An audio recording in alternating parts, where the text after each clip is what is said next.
Hi, my name is Aaron and this is my show, Re-Education, and today I'm going to talk about unions. Something that has existed pretty much since the inception of labor. As soon as individuals were able to band together to be able to collectively bargain to get a better deal from their employers or owners in some case, they typically tended to try to do so. And since the inception of unions, they have been hard fought by whoever happened to be in charge at the time. When you are working for either a capitalist or, in some cases at the very beginning, a monarch, you tend to not have a whole lot of rights. So banding together with your brothers and fighting collectively to bargain for better rights, collective bargaining, that tends to sort of be a good thing, at least a good thing to the workers. It certainly isn't a good thing for the employers or the owners, the people that happen to own or rent you at the time. You see, ever since roughly about the 1400s, unions have started to emerge, but they didn't really gain legality. They weren't really made into a legal thing until about the 1800s. But just because unions were made legal in the 1800s didn't mean that they still weren't being hard fought. The battle to get them to become legal was an incredibly difficult and long, arduous task that, yes, did eventually become the way that things were, but it did not stay that way, at least not in the broad sense, for very long. The whole point of unions is to take power away from the capitalists and to give it to the people. So the capitalists don't want that to happen. And it's very easy for the capitalists to work with the state to make sure that it doesn't happen. You see, unions don't have the access to the kind of capital that, well, capitalists do. And they don't have access to those sorts of resources. They try to collectively gain those resources through various different means, but they're inevitably always at a major cash disadvantage. And this allows the capitalists to do something very interesting. Now, when a capitalist wants to get something done, say, crush a union, they hire lobbyists. It isn't to say that unions don't hire lobbyists. They most certainly do, but they don't have the amount of resources to hire as many. So when you have a situation where there's 40 lobbyists for the unions and 400 lobbyists for the capitalists, you tend to see the government go in the direction of the capitalists because that is where their bread is buttered. That's where they're getting their donations from. That's where they're getting their resources, their money. If the unions were somehow able to give the government officials more than the capitalists, then yeah, possibly you would see that advantage going the other way, but you simply don't because that is basically how things are structured. So immediately, not only do you have against you the capitalists, but the state as well. Of course, if you ask me, there isn't really much of a difference. But that means that it's the unions, the people, against basically all of the elites. And it isn't very hard to realize that very soon those elites will find a way to destroy that union, those people, from being able to gain more of their rights and take away some of the excesses that are produced by the capitalists. Unions have been able to do many amazing things for people in the past. Just a few that I can think of off the top of my head is eliminating child labor and making that illegal, and instituting a minimum wage. Those are amazing things, amazing strides that have been made by unions. But those things damage the bottom line, make it harder for the capitalists to inevitably make more profit, and that's not something that they want. So it's in the best interest of the capitalists and in the best interest of the state to make sure that unions are stifled or subverted or destroyed or demonized. If unions were so good, then why are they so expensive? Why are they so difficult? Why does it seem that anytime you try to collectively bargain while using your union, you don't tend to get the thing that you want? I mean, a perfect example of this is, well, basically any time that an orchestra tries to have a strike and go through their union does nothing, and they end up with either the same deal or less of a deal than they did before they organized to strike. And this is not a bug, it's a feature. It's something that's done on purpose. It's made that way so you can have the illusion that a union does something for you without actually having it have any teeth. It's very similar to voting in that fact, where you have the illusion that you have some sort of ability to make change, but that ability is stifled and strangled at every moment. Yes, you can band together with other employees and you can go on strike, but how many people think about doing that without immediately assuming that the consequence is going to be that they get fired? Because of course you would. You can't just organize together and march out of your building because you think that you need better pay. There's a organization to it. There's a structure that you have to follow that was intentionally put in place to make it more difficult for you to actually do that direct action. You can't just walk out of your job. I mean, you can, but that's kind of illegal. If everyone was to band together and just sit down in the middle of their workplace, a sit-in actually cause major problems in whatever business that you happen to be working in, that would actually cause the industry to have to shut down instead of sending the people on the street so they could just hire scabs in their place. Those sorts of things are illegal or made incredibly difficult because those are the sorts of things that are useful, that actually make a fucking difference. But you won't ever be able to use those things to be able to collectively bargain for your rights because you have to go through that process. You have to go through the union. And the union has to do things by the book. And that book was written by the people that you're trying to fight. So when you have the laws written in such a way that it's already made it incredibly difficult, if not impossible, for you to gain any of those rights back, then what is the point of trying to fight within them? They will inevitably just make any useful tactic that you use to be able to gain rights illegal. That's why you don't have things like sit-ins, where, for example, at a grocery store, all of the clerks and attendants sit down in the middle of the day and refuse to do any of their work. If that's at your till, then that means that no one else can come in. A scab can't come in and do your job because you are obstructing them from being able to do so. You're occupying the space peacefully that they would need to use to do that job. And that immediately sends a wave of problems through the capitalist structure because they're not able to fight that. So they change the laws to make it so that it's illegal for you to do that. The same thing goes with trying to lock yourself to the doorway or obstruct entrance into that facility. That's not legal either. That can be considered all sorts of illegal. But that's because it's working. That's because it's something that actually has benefit, merit, works for the people and can make a difference. But those sorts of things are, of course, disallowed. They're not able to be performed, at least not through a union, because the union has to follow the books.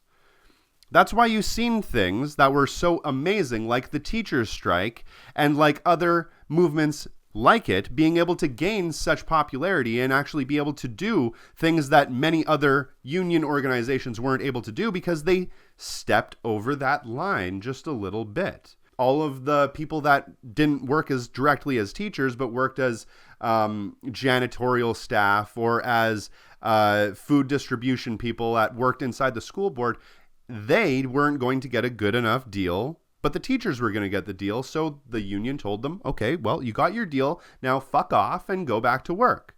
Well, the teachers looked at that and said, absolutely not. We're not going to fucking budge we're going to make sure that all the people that work in the school industry, not just the teachers, but the janitors and the lunch ladies and whoever else, get to have that same benefit as well. They went against the rules and made a difference, because following the rules doesn't help you.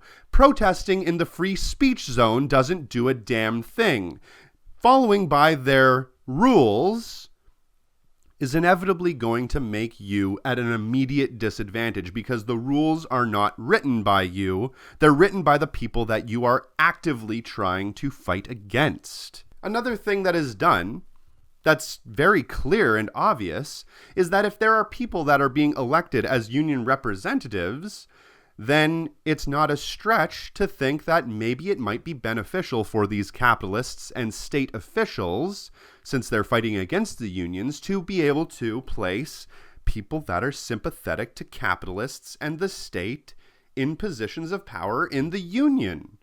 Because of course that's the way to do it. If you want somebody to be on your side, if you want a group to be able to be on your side, go after the leader. Make sure the leadership is corrupted or completely ineffectual, and then you're able to make it seem as though that union doesn't work properly, that the things that it does are neutered and useless. Make sure that union dues are incredibly high and the amount of output that you actually see from them, the benefit that you actually get from being in the union, incredibly low. Make certain things completely nonsensical, like instituting arbitrary safety laws that could actually be more dangerous and detrimental to the people that are working with them. Make sure that the union is demonized at every step. And of course, this isn't just done inside the union. It can be the internal takeover of the union, but it's done from without of the union as well. From the media. It's very rare that you're going to see a story in the media about, how a union is beneficial and how it's helped people, but you're going to see a lot of stories about how unions are damaging.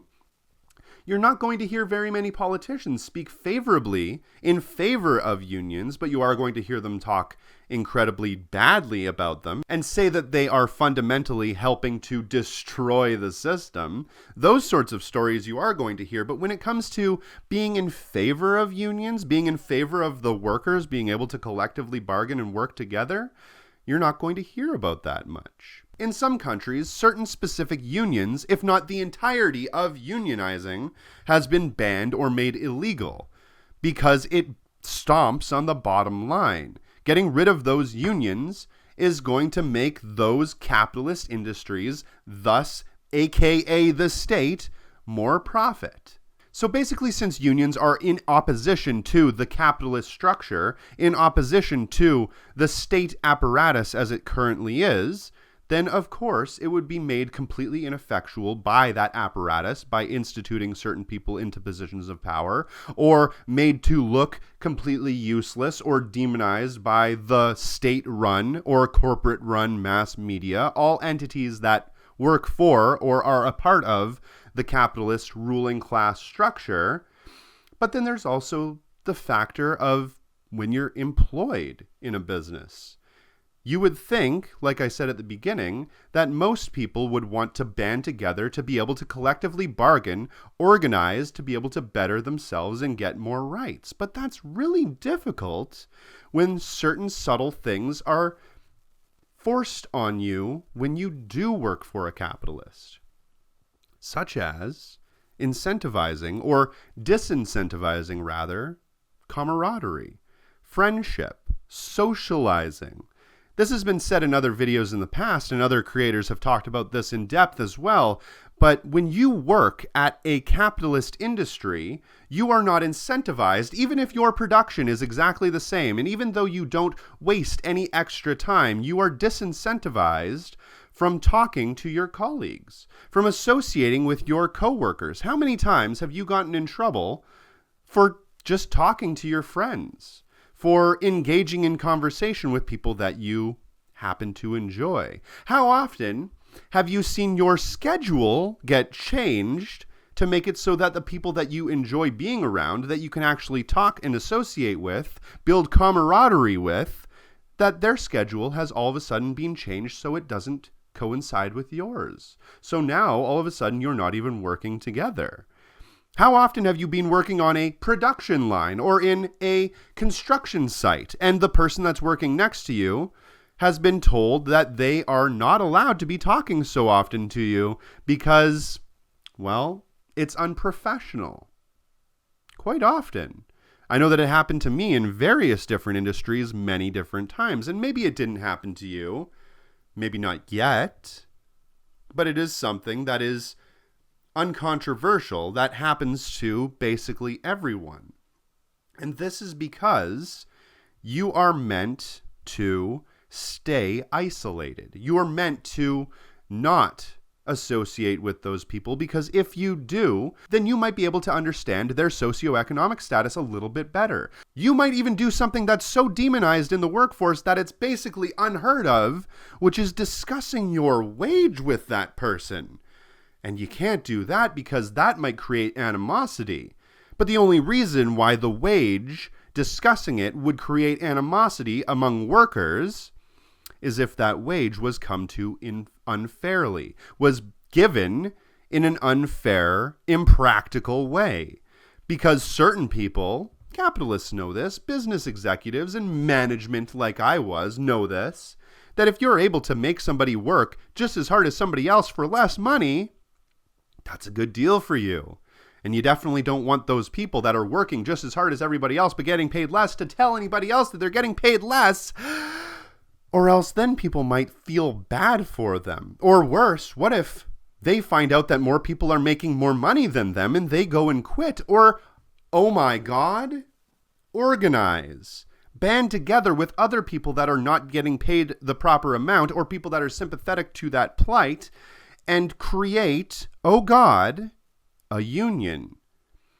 And it's important that when you create a union, when you are in that situation where you can go out and protest, that you do it in the most ineffectual way possible. As I was saying before, you do things like striking outside in the cold, in the heat, in the weather of the day, sweating, freezing, coming close to getting hit by cars, getting yelled at by pedestrians, and things thrown at you sometimes, because that is meant to bleed you. It is meant to starve you out. This is a method of wearing you down. This is how they make it impossible for you to succeed. That's why a lot of the time you see strikes, especially more and more frequently, lasting longer and longer and longer without having any sort of resolution, or until everybody gives up and quits.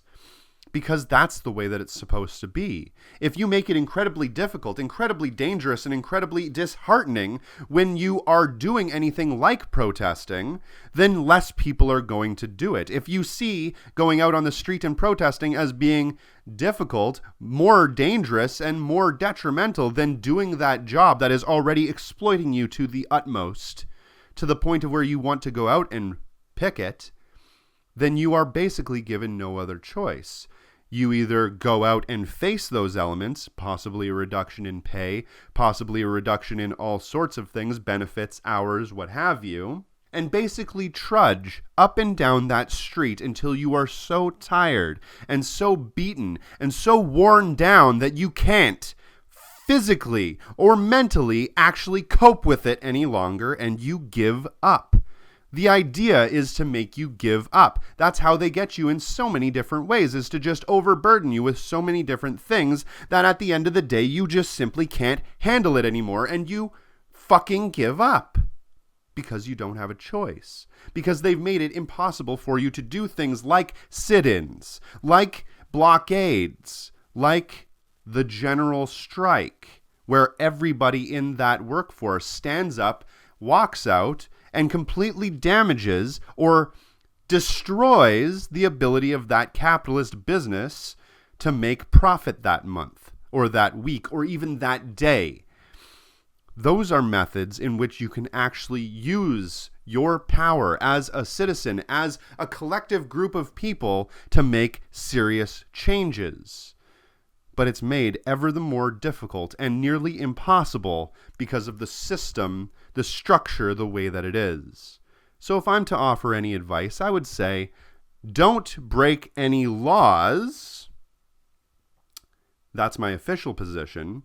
But following those laws will inevitably put you at a disadvantage. Food for thought. Now I'm going to finish off with this. The first step to unionizing is unity. Talking to your coworkers who you are isolated from. Talking to the people that are working in the same industry as you about the problems that you have in that industry and explaining to them what your plight is. That is the first step. Yes, talking to your union representative might help in some situations. In some, it might not. But getting together with other people, with people that are facing the same problems as you are, is the most important thing that you can do. But make sure that you do it in such a way that you don't get caught. Remember, this is something that directly opposes the bank account, the amount of money that your company is making. So if they realize that you are trying to organize people and get them together to start a union or to start some sort of collective action, they're going to fire you and get rid of you. But you shouldn't look at that as a deterrent. You should look at that as an obstacle that is unavoidable if you want to see real change in the world. Rule 303. If you have the means at hand, if you have the capability to do something, then it's up to you. It's your duty to do it. And this might be your duty. Now, forming a union, if you don't have one already, or finding out a way to do some sort of collective bargaining with your fellow workers is going to be another video all in its own. And I will put that out in my Praxis video series. Please make sure to check out all the videos in my Praxis video series because they are all incredibly important and can help you to be able to find real-world solutions to the problems that you face today. And if you have any suggestions on different forms of praxis or work environments that you could do praxis in, please leave them in the comment section below. I'd love to hear any questions or ideas that you might have. Thank you very much for watching, and please, if you have a chance, please check out my Patreon. Every dollar does help fund this show, and without it, I'm not able to produce nearly as many videos as I am on such a frequent basis. So if you please check me out on Patreon, also check out my Twitter, Instagram, and Discord server, all linked in the description box below. Thank you very much for watching. My name is Aaron, and have a good day.